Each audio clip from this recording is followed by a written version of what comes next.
За ямар нэгэн f(x) гэсэн харилцааны утгатай функцийг уруу функцийг болохын тулд эхлээд x, y-ийн үүргийг солих буюу y-ийн оронд x-ийг, x-ийн оронд y-ийг өчтдөг.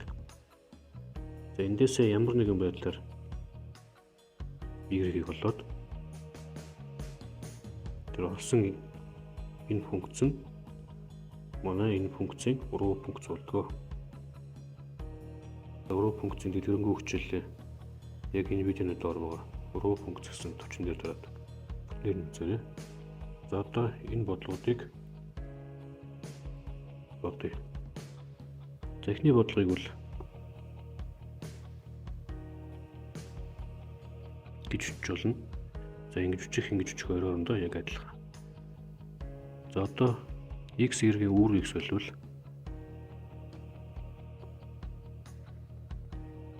ийм болно. Эндээс бид ямар нэгэн байдлаар y-ийг олох ёстой. За мэдээж y 7-г хүргэнүүлээд нэмбэл ийм болно. 2-ын 4-т хувачих юм бол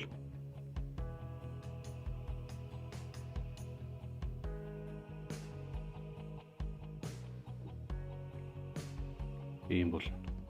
За энэ функц бол энэ функцийн уруу функц юм аа.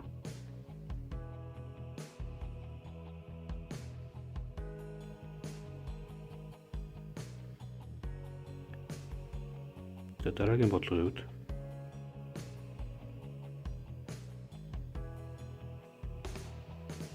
ингэж үчиж болно. Одоо x болон y-ийн үүргийг соливол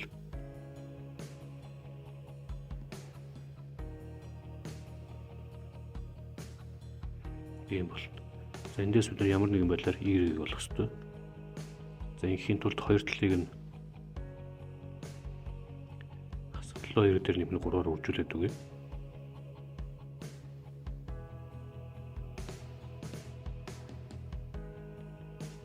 Ийм болно.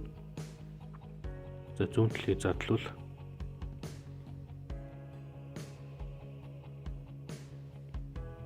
ийм болно. За эндээс y-ийг олох гэж байгаа учраас y-тэй нэмтгнүүдээ нэг талд нь гаргаад y-г-ийг нөгөө талд нь гаргах.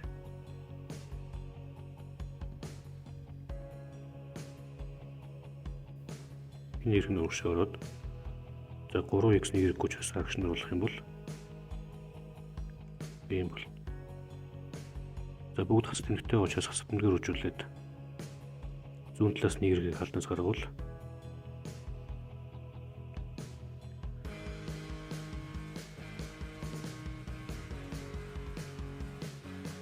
за эндээс хоёр талыг нь 7x дээр нэмэх нэг туваад өгчвөл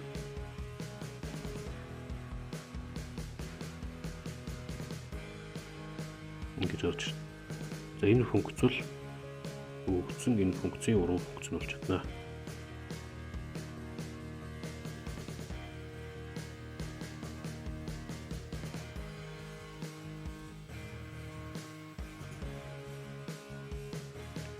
Мэдээж тодорхойлогдох мөч нь 3-1-ээс бага гэж гарч ирнэ.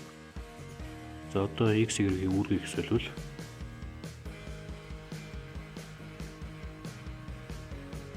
ийм бол. За ингэж үчихэд бол x нь тгээс их байх ёстой. y нь 3-1-ээс бага байх ёстой. За одоо хоёр талыг квадрат хийшүүлвэл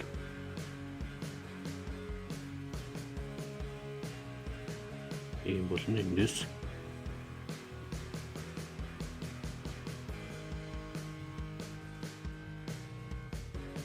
ийм бол. За 3-т байгаа тэгвэл